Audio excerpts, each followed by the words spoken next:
हम हरदम लड़ते रहे हैं। अभी कह रहे थे त्रिपाठी चाचा, हम लड़ते थे, लड़ते हैं और लड़ते रहेंगे। आपके स्वाभिमान और हक के लिए लड़ते रहेंगे। जो गरीब बनाम उसकी लड़ाई लड़ने का काम इस सोनगढ़ की सरजमी पर, सिद्धार्थनगर की इस धरती पर स्वर्गीय दिनेश सिंह ने सदैव लड़ी। याद किया जाए, ये बड़ी बात है साथियों, आपके इस मंच से कह के जा रहे हैं। एक बात पर और भरोसा दिला रहे हैं, मंत्री जी ने जीवन भर गरीबों की लड़ाई लड़ी, कभी वो जातिवादी नहीं दिखे। उनके आदर्शों को एक अच्छे उस नेता के रूप में देखा जिसने गरीबों के कल्याण के लिए काम किया हो, जिसने कभी उस व्यक्ति के नाम के आगे क्या लिखा है उसकी परवाह नहीं की, ना नाम के आगे देखा उसने कि उसके नाम के आगे क्या लिखा है। उस गरीब की, उस कमजोर को गले लगाने का काम किया। उस शख्स का नाम था स्वर्गीय दिनेश सिंह जी।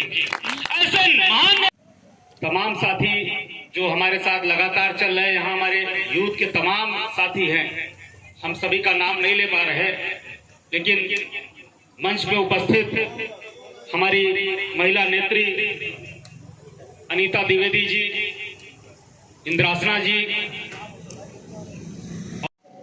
आज बहुत गहराई से हमको मंत्री जी के जीवन को सुनने का अवसर, जब उनके गांव के बीच में आप जाते हो, किसी नेता के जब उनके जिले में आप जाते हो, तो उस नेता जो आपके बीच में नहीं है, तपस्या को जनमानस के लिए जो उनके हृदय में प्रेम था, विशेषकर गरीबों के लिए, कमजोरों के लिए, पिछड़ों के लिए, दलितों के लिए, मुस्लिम भाइयों के लिए, वो निश्चित रूप से सराहनीय। आज लोगों ने बड़ी प्रशंसा की है, उनको याद किया है और सभी ने श्रद्धांजलि दी।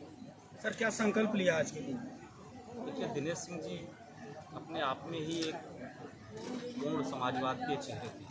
अगर हम आज उनके धरती पे बैठे हैं, उनके गांव में बैठे हैं, अगर हम उनके आदर्शों पे ही चलने का काम करें तो वही नेताजी का रास्ता है, वही आदरणीय अखिलेश यादव जी का रास्ता है। सर, भाजपा कह रही है कि इस बार उत्तर प्रदेश में लोकसभा की सीटों पर 80 सीटों पर अपना जो है काबिज करेगी, तो क्या लगता है आपको, कैसे भाजपा के इस दावे को आप तोड़ सकते हैं? देखिए, समाजवादी पार्टी ने सदैव अपने कामों पे भरोसा किया है और समाजवादी पार्टी के पास जो कार्यकर्ता हैं, देखिए दूसरी बार भाजपा आज इस उत्तर प्रदेश में सत्ता में आई है, लेकिन उसके बावजूद हम आपसे कह रहे हैं, हमें, और हम कोई इसलिए नहीं कह रहे कि हम समाजवादी पार्टी के नेता हैं, हम उत्तर प्रदेश के विभिन्न जनपदों में हमें जाने का सौभाग्य मिला है, लेकिन जिस प्रकार के कार्यकर्ता हमारे पास हैं वैसा सौभाग्य इस हिंदुस्तान की किसी पार्टी को हासिल नहीं है। वो भूखे पेट रह करके भी एक टाइम रोटी खा करके, नमक रोटी खा करके हमारे कार्यकर्ता आज हमारे लिए बूथों पे काम कर रहे हैं। ऐसे कार्यकर्ता अगर जिस पार्टी के पास होंगे, जो निस्वार्थ भाव से काम करते हों, मतलब भूखे पेट भी अगर कार्यकर्ता को काम करना पड़ रहा है हमारे, तो वो काम कर रहा है, तो ऐसे कार्यकर्ता से कोई पार्टी लड़ नहीं सकती, ये हमारा भरोसा है। सर, देवरिया जैसी घटना पर क्या कहेंगे? ये ऐसी घटनाएं कहीं नहीं होनी चाहिए। घटनाएं कोई हो उसको राजनीति से नहीं जोड़ना चाहिए। जिसके परिवार का सदस्य चला गया उसके बच्चों से पूछिए, आप उसकी पत्नी से पूछिए कि उसका दर्द क्या है। तो घटनाएं कहीं हो उसमें राज्य सरकार के सारे अधिकारी, LIU का फेलियर पर इतनी बड़ी घटना, इतनी हत्याएं एक ही गांव में अगर हो रही हैं तो संबंधित थाने की पुलिस क्या कर रही थी, संबंधित जिले के SP साहब क्या कर रहे थे, LIU क्या कर रही थी, और स्वयं उत्तर प्रदेश में ये एक घटना नहीं है।